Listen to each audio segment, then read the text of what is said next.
Hey everybody, Dr. Jen here. How are you doing today? This Thursday, right?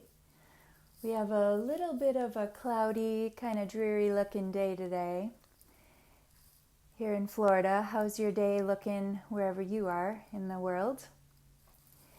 So today, with overcoming addictions with food, I want to talk about rewiring our brain, switching our thinking.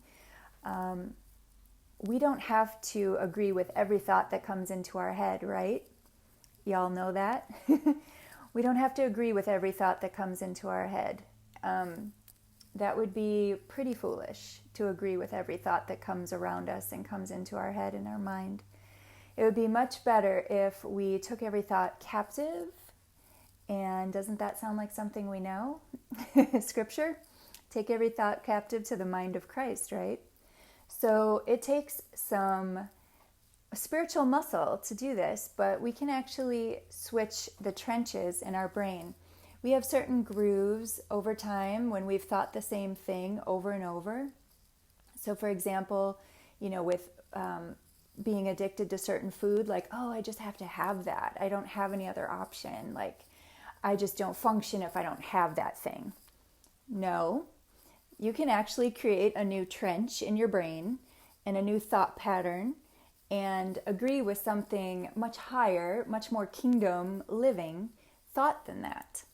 You can actually say, no, it's actually not the only thing I have to have. I could actually put something much better in me that would, I'm worthy of really good food. I'm worthy of really awesome choices.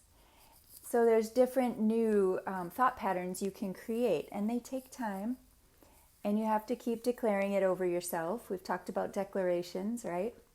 So there's a neat book called Switch on Your Brain, and there's many books about this, declaring over ourselves. There's a lot of scriptures in Esther and Job about, and Proverbs even, as a man thinks in his heart, so is he. There's good decree verses in Esther if you want to look them up, and in Job and others. So it's scriptural, and it's also, you want the most kingdom or holy thought rolling around in your head as who you are, as who you belong to, as who you're connected to, as sons and daughters of the Most High God, sons and daughters of the King. So taking captive those thoughts, put a little check at the door of those thoughts and that thinking. It's kind of like a muscle you have to develop, just like going to the gym and developing whatever muscle you're working on. So it's a spiritual muscle and almost like a mental muscle. So as you start noticing, I don't have to agree with every single thought that wiggles around my head or comes into my mind. The enemy is our enemy. He's looking for who he can devour. And the interesting thing I heard once from someone who used to be a witch is everything in her life led to destruction, okay? So that's what the enemy cares about.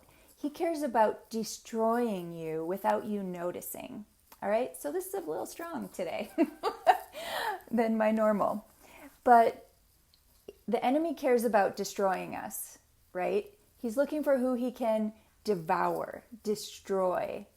And he's powerless. He doesn't have the victory over us. We have the victory. Christ paid for that victory. So we have it in the Lord.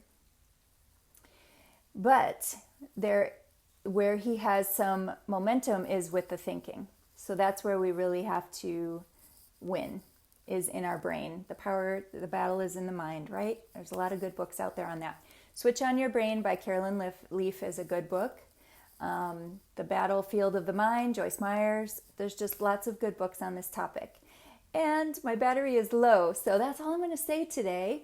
Subscribe on YouTube if you're there, watching it there. Hit the bell for notifications so you'll always get info on the topics that are your favorite.